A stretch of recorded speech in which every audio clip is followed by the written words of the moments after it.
എല്ലാവർക്കും നമസ്കാരം. ഞാൻ doctor Ranjitha, doctor Ranjitha's wellness, Muttathara, Trivandrum.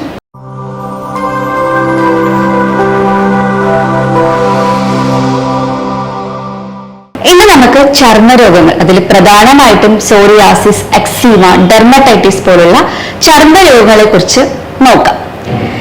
നമുക്കറിയാം, സോറിയാസിസ് എന്ന് പറയുന്ന ഒരു ഓട്ടോ ഇമ്മ്യൂൺ ഡിസോർഡർ ആണ്. അതായത് നമുക്ക് ജനിതകപരമായിട്ട് വരാൻ സാധ്യതയുള്ള ഒരു ഡിസോർഡർ ആണ്. നമ്മുടെ ഓട്ടോ ഇമ്മ്യൂൺ എന്ന് പറയുമ്പോൾ നമ്മുടെ പ്രതിരോധ ശേഷി തന്നെ നമ്മുടെ നല്ല കോശങ്ങളെ അട്രാക്ട് ചെയ്യുന്ന ഒരു അവസ്ഥയാണ്. പക്ഷെ എപ്പോഴാണ് ഈ ഒരു ഓട്ടോ ഇമ്മ്യൂൺ കണ്ടീഷനൊക്കെ ട്രിഗർ കിട്ടുന്നതെന്ന് നിങ്ങൾക്കറിയോ? അതിനാണ് നിങ്ങൾ ഗട്ട് നമ്മുടെ വയറ് സംബന്ധമായിട്ട് നമുക്ക് എന്തെങ്കിലും ബുദ്ധിമുട്ട് ഉണ്ടെങ്കിൽ അത് നമ്മൾ കറക്റ്റ് ചെയ്തില്ല എന്നുണ്ടെങ്കിൽ ഇത് ഉടനെ നമ്മളുടെ ഓട്ടോഇമ്യൂൺ ഡിസോർഡേഴ്സിനെ എല്ലാം ഒന്ന് ട്രിഗർ ചെയ്യുകയും പെട്ടെന്ന് നമുക്ക് ചർമ്മരോഗങ്ങൾ കൂടാനുള്ള സാധ്യതയും ഉണ്ട്. അപ്പൊ നിങ്ങൾ മനസ്സിലാക്കേണ്ടത് ഗട്ട് സ്കിൻ ആക്സിസ് എന്താണെന്നുള്ളതാണ്. അതിൽ നമുക്ക് ആദ്യം സോറിയാസ് എന്താണെന്നുള്ളത് നോക്കാം.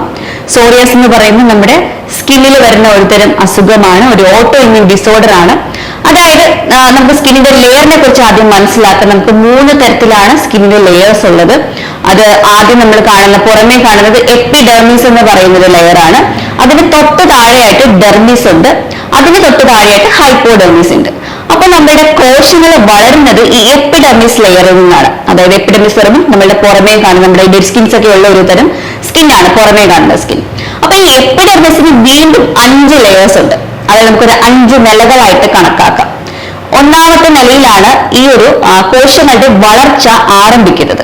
അത് ആരംഭിച്ച് ഒരു 28 ദിവസം എടുക്കുന്നതാണ് ഈ 5ാമത്തെ ലെയറിലോട്ട് ഇത് വരുന്നത്. പക്ഷേ ഈ ചർമ്മരോഗങ്ങളോ സോറിയാസിസോ ഉള്ളവർക്കാണെങ്കിൽ വെറും 3-4 ദിവസത്തിനുള്ളിൽ കോശങ്ങളുടെ വളർച്ച തുടങ്ങിയിട്ട് പെട്ടെന്ന് തന്നെ അത് റാപ്പിഡ് ഷെഡിംഗ് എന്ന് പറയും, മുകളിലത്തെ 5ാം നിലയിൽ എത്തുകയാണ് ചെയ്യുന്നത്. അതായത് സഡൻ ആയിട്ട് 1ാം നിലയിൽ നിന്ന് ഷെഡിംഗ് തുടങ്ങി വളർച്ച ആരംഭിച്ച് വേഗം തന്നെ 3 ദിവസങ്ങൾക്കുള്ളിൽ മുകളിൽ 5ാം നിലയിൽ എത്തുകയാണ്. ശരിക്കും പറഞ്ഞാൽ അത് 28 ദിവസം എടുത്തിട്ട് എത്തേണ്ട ഒരു പ്രോസസ് ആണ്. അപ്പൊ എന്താ ചെയ്യുക, ഈ പുറമേയുള്ള ലെയറിൽ ഈ കോശങ്ങൾ ഇങ്ങനെ അടിഞ്ഞു കിടന്ന്, അതായത് അക്യുമുലേഷൻ എന്ന് പറയും. അങ്ങനെയാണ് നമുക്ക് ഈ ഒരു സോറിയാസിസ്, എക്സീമ പോലുള്ള ചർമ്മരോഗങ്ങൾ പ്രധാനമായിട്ടും ഉണ്ടാവുന്നത്. ഇനി ഇത് ഗട്ടുമായിട്ട് എങ്ങനെ ബന്ധപ്പെട്ടിരിക്കുന്നു എന്നുള്ളത് ഞാൻ പറഞ്ഞുതരാം. അതിൽ പ്രധാനമായിട്ട് എനിക്ക് പറയാനുള്ളത് ഗട്ട് ടോക്സിസിറ്റി അല്ലെങ്കിൽ ലീക്കി ഗട്ട് എന്ന് പറയുന്ന ഒരു കണ്ടീഷനാണ്.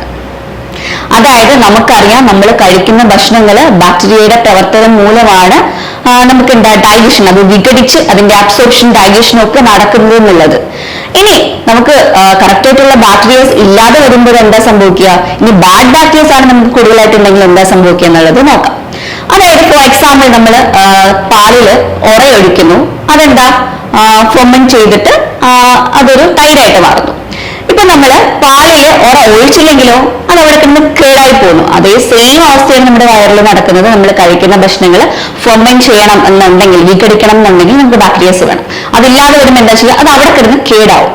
കേടായിട്ട് അതെന്താ പറ്റുക വെച്ചാല് നമ്മൾക്ക് ടൈറ്റ് ആയിട്ട് പാക്ക് ചെയ്ത മസിൽസും കോശങ്ങളും ഉള്ളൊരു സ്ട്രക്ചറാണ് നമ്മളുടെ കുടലിന് വരുന്നത്, വയറിന് വരുന്നത്. അപ്പോ ഇതിനുള്ളിൽ, അതായത് ഈ ഒരു കോശങ്ങൾക്കുള്ളിൽ ചെറിയ ചെറിയ സുഷിരങ്ങൾ വന്നു തുടങ്ങുകയും അതുമൂലം ഈ കിടക്കുന്ന വേസ്റ്റ് ഒക്കെ നമ്മളുടെ ബ്ലഡിൽ എൻ്റർ ആയിട്ട് സ്കിന്നിൽ പോയിട്ട് ഡെപ്പോസിഷൻ നടക്കുകയും ചെയ്യുന്നു. ഇത് ഓട്ടോഇമ്യൂൺ ഡിസോർഡേഴ്സിന് എല്ലാം ട്രിഗർ കിട്ടുന്ന ഒരു പ്രധാന കാര്യമാണ്. ഞാൻ പറഞ്ഞു, 60 മുതൽ 70% സോറിയാസിസ് രോഗങ്ങളും വരുന്നത് ഗട്ട് റിലേറ്റഡ് പ്രശ്നങ്ങൾ കൊണ്ടിട്ട് തന്നെയാണ്. അപ്പൊ നമ്മൾക്ക് ട്രിഗർ കിട്ടുന്നത്, അതായത് ഇപ്പൊ നമുക്ക് ഓട്ടോഇമ്യൂൺ ഡിസോർഡർ എന്ന് പറയുമ്പോൾ ജനറ്റിക്കലി നമ്മുടെ അച്ഛനും അമ്മയ്ക്കും ഉണ്ടെങ്കിൽ നമുക്കത് വരാനുള്ള സാധ്യതകൾ ഏറെയാണ്. പക്ഷേ എപ്പോഴാണോ ഈ ഒരു ഗട്ട് റിലേറ്റഡ് പ്രശ്നങ്ങൾ നമുക്ക് സ്റ്റാർട്ട് ചെയ്യുന്നത്, അല്ലെങ്കിൽ വയറ് കറക്റ്റ് ആയിട്ട് വർക്ക് ചെയ്യുന്നില്ല, നമ്മുടെ കുടലിന്റെ ഫങ്ഷൻസ് നോർമൽ അല്ല എന്നുണ്ടെങ്കിൽ അന്നേരമാണ് നമുക്ക് ഇത് ട്രിഗർ ആവുന്നതെന്ന് നിങ്ങൾ മനസ്സിലാക്കേണ്ട ഒരു സത്യമാണ്. അപ്പോ നിങ്ങൾക്ക് ഇത് ഗട്ട് റിലേറ്റഡ് ചർമ്മരോഗങ്ങളാണോ ഇല്ലെന്ന് വീട്ടിൽ തന്നെ കണ്ടുപിടിക്കാൻ പറ്റുന്ന ഒരു ടെക്നിക്ക് ഞാൻ പറയാം. അതിന് പറയുന്ന പേര് വിരേചന എന്നാണ്. വിരേചന എന്ന് പറയുമ്പോൾ അത് ചെറിയൊരു പ്രൊസീജിയറാണ്. നിങ്ങൾ എന്തെങ്കിലും ഒരു ഫ്രീ ടൈം കിട്ടുന്ന ദിവസം, നിങ്ങൾ വീട്ടിൽ നിൽക്കുന്ന ദിവസം രാവിലെ വെറും വയറ്റില് നിങ്ങളൊരു ഡ്രിങ്ക് പ്രിപ്പയർ ചെയ്ത് കുടിക്കുക. അതെങ്ങനെ ഉണ്ടാക്കണം എന്ന് വെച്ചാൽ, നമുക്കൊരു 30 ml കാസ്റ്റർ ഓയിൽ, അതായത് ആവണക്കെണ്ണ എടുക്കാം. അതിൽ 1 ടീസ്പൂൺ നാരങ്ങ നീരും 1 ടീസ്പൂൺ ഇഞ്ചി നീരും ആഡ് ചെയ്യുക. നന്നായിട്ട് മിക്സ് ചെയ്തിട്ട് കുടിക്കുക. കുടിച്ചിട്ട് ചെറു ചൂടുവെള്ളം നമ്മൾ കുടിച്ചുകൊണ്ടിരിക്കുക. അതായത് ഒരു 8 ഗ്ലാസോളെങ്കിലും നമ്മൾ കുടിക്കണം. മെല്ലെ മെല്ലെ കുടിച്ചിരിക്കുക. ഒരു ഉച്ചയ്ക്ക് ആകുമ്പോൾ തന്നെ നമ്മുടെ വയർ ക്ലീൻ ആയിക്കോളും. നമ്മൾ ഒത്തിരി വട്ടം ടോയ്ലറ്റിൽ പോകും, വെള്ളം പോലെ മോശം പോകുന്നത് വരെ വെയിറ്റ് ചെയ്യുക. ഈ ഒരു പ്രൊസീജിയർ എന്ന് പറയുന്നത് വിരേചന അല്ലെങ്കിൽ വയർ ക്ലീൻ ചെയ്യുക എന്നുള്ളതാണ്. അപ്പൊ ഈ ഒരു പ്രൊസീജിയർ കഴിഞ്ഞിട്ട് നിങ്ങൾ അന്നത്തെ ദിവസം ഒബ്സർവ് ചെയ്യുക എങ്ങനെയുണ്ട് നമ്മുടെ ഇച്ചിങ്ങും റെഡ്നെസ്സും, അതായത് ഈ സ്കെയിലിങ്സ് ഒക്കെ ഉണ്ട്, അതായത് പൊരിക്ക പോലെ ഇളവുന്ന പ്രശ്നങ്ങളൊക്കെ എങ്ങനെയുണ്ടെന്നുള്ളത് നിരീക്ഷിക്കുക. അന്ന് നിങ്ങൾ നല്ല രീതിക്ക് കംഫർട്ടബിൾ ആണെന്നുണ്ടെങ്കിൽ, നിങ്ങൾക്ക് ഇച്ചിങ് പ്രശ്നങ്ങളൊന്നും വരുന്നില്ല, റെഡ്നെസ് വരുന്നില്ല, അതൊക്കെ നല്ലതായിട്ട് കുറയുന്നുണ്ടെങ്കിൽ നമുക്ക് ഉറപ്പിക്കാം നിങ്ങളുടെ 100% ഗട്ട് റിലേറ്റഡ് ചർമ്മരോഗമാണെന്നുള്ളത്. അപ്പൊ ഈ ചർമ്മരോഗങ്ങളുള്ളവർ നിങ്ങൾ ഒന്ന് ട്രൈ ചെയ്ത് നോക്ക്, നിങ്ങൾക്കുള്ളത് ഗട്ട് റിലേറ്റഡ് ആണോ ഇല്ലയോ എന്നുള്ളത് നമുക്ക് വീട്ടിൽ തന്നെ കണ്ടുപിടിക്കാൻ സാധിക്കുന്നതാണ്. ഇത്തരം പ്രശ്നങ്ങളുള്ളവർ നിർബന്ധമായിട്ടും ഗട്ടിനെ ട്രീറ്റ് ചെയ്യുക, അല്ലാതെ വേറെ വഴിയില്ല. ആയതിനാൽ ഞാൻ പറയുന്ന കുറച്ച് കാര്യങ്ങൾ നിങ്ങളൊന്ന് ശ്രദ്ധിക്കുക. അതിന് പ്രധാനമായിട്ടും ആദ്യം വേണ്ടത് പ്രോ ആൻഡ് പ്രീബയോട്ടിക്സ് ആണ്. അതായത് പ്രോബയോട്ടിക് എന്ന് പറയുമ്പോൾ നമ്മളുടെ ഗട്ടിന് ആവശ്യമായിട്ടുള്ള ഗട്ട് ബാക്ടീരിയസ് ആണ്. അതിൽ കൂടുതലായിട്ടും നമുക്ക് ബിഫിഡോ ബാക്ടീരിയം, ബേസിലസ് ഗ്രൂപ്പാണ് കൂടുതലായിട്ടും നമുക്ക് യൂസ് ആവുന്നത്. അപ്പൊ അത്തരത്തിലുള്ള പ്രോബയോട്ടിക്സ് കഴിക്കാൻ ശ്രമിക്കുക. ഇപ്പൊ യോഗട്ടായിട്ടോ കേടായിട്ടൊക്കെ നമുക്ക് കഴിക്കാം. ആവശ്യമെങ്കിൽ പ്രോബയോട്ടിക് ക്യാപ്സ്യൂൾസ് അവൈലബിൾ ആണ്, അത് നമുക്ക് എടുക്കാം ചെയ്യാം. അങ്ങനെ എടുത്താൽ മാത്രമേ നമ്മളുടെ ഈ ഒരു സ്റ്റൊമക്കില് അല്ലെങ്കിൽ നമ്മളുടെ ഗട്ടില് ഈ ഒരു ബാക്ടീരിയാസ് വളരത്തുള്ളൂ. കൂടുതലും വൻകുടലിലാണ് നമ്മളുടെ കോശങ്ങൾ നിർമ്മിച്ചിരിക്കുന്നത് തന്നെ ഒരു 80 ട്രില്യൺ കോശങ്ങൾ കൊണ്ടിട്ടാണ്. അതില് 50 ട്രില്യൺ വരുന്നത് ബാക്ടീരിയൽ കോശങ്ങളാണ്. മറ്റത് മാത്രമേ നമ്മുടെ ജനിതകപരമായിട്ട് നമുക്ക് കിട്ടുന്ന കോശങ്ങളുള്ളൂ. അപ്പൊ നമ്മൾ മനസ്സിലാക്കേണ്ടത് ഗട്ടിൽ കറക്റ്റ് ആയിട്ടുള്ള ബാക്ടീരിയസ് ഇല്ല എന്നുണ്ടെങ്കിൽ അത് ഉടനെ നമ്മുടെ സ്കിന്നിനെ അഫക്ട് ചെയ്യും. കാരണം സിഗ്നൽസ് ഉടനെ ബ്രെയിനിലോട്ട് പോവാണ് ചെയ്യുന്നത്. അപ്പൊ സ്കിന്നിൽ എന്തെങ്കിലും പ്രശ്നമുണ്ടെങ്കിൽ അത് ഉടനെ ബ്രെയിനിൽ സിഗ്നൽ കൊടുക്കും, ഗട്ട് ഹെൽത്തിനെ അത് അഫക്ട് ചെയ്യും. ഈ ഗട്ടിലെ ബാക്ടീരിയസിന് എന്തെങ്കിലും ചേഞ്ചസ് ഉണ്ടെന്നുണ്ടെങ്കിൽ അത് ഉടനെ തന്നെ സ്കിന്നിലെ കോശങ്ങളെയും ചേഞ്ച് ആക്കും. അതാണ് ഗട്ട് സ്കിൻ ആക്സിസ് എന്ന് ഞാൻ നേരത്തെ പറഞ്ഞത്. അപ്പൊ ഓക്കെ, അപ്പൊ ഞാൻ പ്രോബയോട്ടിക്സിന്റെ കാര്യം പറഞ്ഞു. അതുപോലെ തന്നെ പ്രീബയോട്ടിക്സ് എന്ന് പറയുമ്പോഴത്തേക്ക് നമുക്ക് ആ ഒരു പ്രോബയോട്ടിക്സിന് വളരാനുള്ള വളം അല്ലെങ്കിൽ മണ്ണെന്നുള്ള രീതിയിൽ നമുക്ക് പറയാം.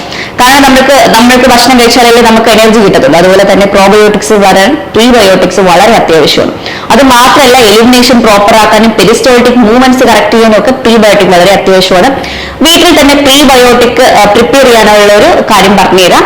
അതിന് വേണ്ടിയിട്ട് നമ്മൾ 100 ഗ്രാം എള്ള്, 100 ഗ്രാം ഫ്ലാക്സ് സീഡ് അതായത് ചണവിത്ത്, 100 ഗ്രാം ഉലുവ എടുക്കുക. ഒരു ദിവസം വെയിലത്ത് വെച്ച് ഉണക്കി പൊടിക്കുകയോ അല്ലെങ്കിൽ വറുത്ത് പൊടിക്കുകയോ ചെയ്യുക. ഒരു നല്ലൊരു ഗ്ലാസ് ജാറിൽ സൂക്ഷിച്ചു വെക്കുക.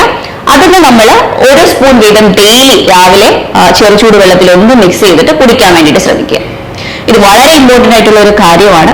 ഇനി അടുത്തത് ബൈൽ ആസിഡ്, അതായത് പിത്തരസമാണ്. ഇത് നമ്മൾ എക്സ്ട്രാ നമ്മൾ കൊടുക്കാൻ പറയുന്നത്, നമ്മൾ 1 സ്പൂൺ ഗീ അതായത് നെയ്യ് വന്നിട്ട് നമ്മൾ ഒന്ന് ഫ്ലെയിമിൽ കാണിച്ച് മെൽറ്റ് ചെയ്ത് ലിക്വിഡ് ആയിട്ട് രാവിലെ എംപ്റ്റി സ്റ്റൊമക്കിൽ നമ്മൾ കഴിക്കാൻ വേണ്ടിയിട്ട് ശ്രമിക്കുക. അടുത്തതെന്ന് പറയുന്നത് വൈറ്റമിൻ ഡി ആണ്. വൈറ്റമിൻ ഡി ഞാൻ പല വീഡിയോകളിലും പറഞ്ഞിട്ടുണ്ട്. നമ്മൾ 60 തന്നെ, പ്രത്യേകിച്ച് സ്കിൻ പ്രശ്നങ്ങൾ ഉള്ളവര് 60 മെയിൻറ്റെയിൻ ചെയ്യാൻ വേണ്ടി ശ്രമിക്കണം. അതിപ്പോ 60,000 ഡോസ് അവൈലബിൾ ആണ്. അത് നമുക്ക് കഴിക്കാം. വീക്ക്ലി ഓൺസ് വെച്ചൊരു 8 വീക്സ് ഒക്കെ നമുക്ക് കഴിക്കാം. അത് കഴിഞ്ഞിട്ട് മന്ത്ലി ടോയ്സോ മന്ത്ലി ഓൺസോ വെച്ചിട്ട്, ഒത്തിരി വയറ് പ്രശ്നങ്ങൾ, തൈറോയ്ഡ് ഉള്ളവർക്കൊക്കെ അബ്സോർപ്ഷൻ പവർ വളരെ കുറവായിരിക്കും. അങ്ങനെയുള്ളവരാണെങ്കിൽ നമുക്ക് എഗെയിൻ 8 വീക്സ് എടുത്തിട്ട് വീണ്ടും നമ്മൾ മാസത്തിൽ 2 എണ്ണം വീതം മെയിൻറ്റെയിൻ ചെയ്യേണ്ടി വരും, അല്ലെങ്കിൽ 1 എണ്ണം വീതം മെയിൻറ്റെയിൻ ചെയ്താലും മതിയോ. ആ ഒരു രീതിയിൽ നമ്മൾ കഴിക്കുക. omega-3 പറ്റുമെങ്കിൽ അതൊരു ആന്റി ഇൻഫ്ലമേറ്ററി പ്രോപ്പർട്ടീസ് ഉള്ള ഒരു സപ്ലിമെന്റ് ആണ്. അത് കഴിക്കാൻ വേണ്ടിയിട്ട് ശ്രമിക്കുക. പിന്നെ നമ്മൾ കൊടുക്കുന്ന ഒരു ഡയറ്റ് ഒരു മാസത്തേക്ക് ഒരു ഗ്രെയിൻ ഫ്രീ ഡയറ്റ് ആയിരിക്കും. അതായത് ഈ ഒരു ബാഡ് ബാക്ടീരിയൽ ഓവർ ഗ്രോത്ത് ഉണ്ടെങ്കിൽ അതിനെ നശിപ്പിക്കണം എന്നുണ്ടെങ്കിൽ, കാരണം ഈ ബാഡ് ബാക്ടീരിയസ് ഒരുപാട് ടോക്സിൻസ്, കെമിക്കൽ ടോക്സിൻസ് ഉത്പാദിപ്പിക്കും. അത് സ്കിന്നിന് മാത്രമല്ല, അത് നമുക്ക് ശരീരത്തിന് മൊത്തത്തിൽ ദോഷം ചെയ്യും. അതിനെ നമുക്ക് സ്റ്റാർവ് ചെയ്ത് കൊല്ലണം എന്നുണ്ടെങ്കിൽ നമ്മൾ കംപ്ലീറ്റ് ആയിട്ട് ഗ്ലൂക്കോസ് അവോയ്ഡ് ചെയ്യണം. അതായത് കാർബോഹൈഡ്രേറ്റ്സ്, അരി ആഹാരം മാക്സിമം കുറയ്ക്കുക. അതുപോലെ തന്നെ മധുരം, നമ്മൾ പറയുന്ന ഡയറ്റിൽ നമ്മൾ ഒത്തിരി പഴുത്ത ഫ്രൂട്ട്സ് പോലും കൊടുക്കാറില്ല. അപ്പൊ നിങ്ങൾക്ക് പറ്റുവാണെങ്കിൽ ആ ഒരു രീതിയിൽ ഫ്രക്ടോസും ഗ്ലൂക്കോസും ഒക്കെ കംപ്ലീറ്റ് ഒന്ന് കട്ട് ചെയ്തിട്ട് 1 മാസം ഡയറ്റ് എടുത്തു കഴിഞ്ഞാൽ നല്ല രീതിക്ക് നമുക്ക് സോറിയാസിസിൽ ഒരു എന്താ പറയാ, മാജിക് ആയിട്ട് തന്നെ നമുക്കൊരു നല്ല രീതിക്ക് ഒരു റിമാർക്കബിൾ ആയിട്ടുള്ള ഒരു ഇംപ്രൂവ്മെന്റ്സ് നമുക്ക് ഉണ്ടാവാൻ സാധിക്കും. അത് നമുക്കൊരു പെർട്ടിക്കുലർ ഡ്യൂറേഷനിൽ തന്നെ നമുക്കൊരു പെർമനന്റ് ക്യൂർ എന്നുള്ള രീതിയിൽ തന്നെ നമുക്ക് കൊണ്ടുവരാൻ പറ്റും. നമുക്കറിയാം ഓട്ടോഇമ്യൂൺ ഡിസോർഡേഴ്സ് ഒക്കെ നമുക്ക് മാനേജബിൾ ആണെന്നുള്ളത്. പക്ഷേ നമുക്ക് ഈ റൂട്ട് കോസ് നമ്മൾ ട്രീറ്റ് ചെയ്യുവാണെങ്കിൽ നമുക്ക് ഒരു പരിധി വരെ നമുക്ക് നന്നായിട്ട് ഇതിനെ കൺട്രോൾ ചെയ്ത് മാനേജ് ചെയ്ത് നിർത്താൻ നമുക്ക് സാധിക്കുന്നതാണ്. അപ്പൊ ഇത്തരം കാര്യങ്ങൾ നിങ്ങൾ ശ്രദ്ധിക്കുക. ഞാൻ ഡയറ്റിന്റെ കാര്യം ഒന്നുകൂടെ പറയാം. അതായത് അരി ആഹാരമാണ് അതിൽ മെയിൻ ആയിട്ട് വരുന്നത്. അതായത് പൊറോട്ട, പൂരി, ചപ്പാത്തി പോലുള്ള മൈദ പ്രോഡക്ട്സ് കംപ്ലീറ്റ് ആയിട്ട് ഒഴിവാക്കുക. മില്ലറ്റ്സ് കംപ്ലീറ്റ് ആയിട്ട് ഒന്ന് ഒഴിവാക്കുക. അതുപോലെ തന്നെ അരി ആഹാരം മാക്സിമം കുറയ്ക്കുക. അപ്പൊ നമുക്ക് കഴിക്കാൻ കുറച്ച് ഓപ്ഷൻസ് ഉണ്ടാവുള്ളൂ. അതായത് പ്രോട്ടീൻസ് നന്നായിട്ട് കഴിക്കുക. അതായത് ചിക്കൻ, മീൻ, മുട്ട കാര്യങ്ങൾ കഴിക്കുന്നതുകൊണ്ട് പ്രശ്നമില്ല. പിന്നെ നമുക്ക് പ്ലാന്റ് പ്രോട്ടീൻസ് നന്നായിട്ട് കഴിക്കാം. ചിക്ക് പീസ്, അതായത് വെള്ളക്കടല, നിലക്കടല, അങ്ങനത്തെ കടല പയർ കാര്യങ്ങൾ കഴിക്കുന്നതുകൊണ്ട് പ്രശ്നമില്ല.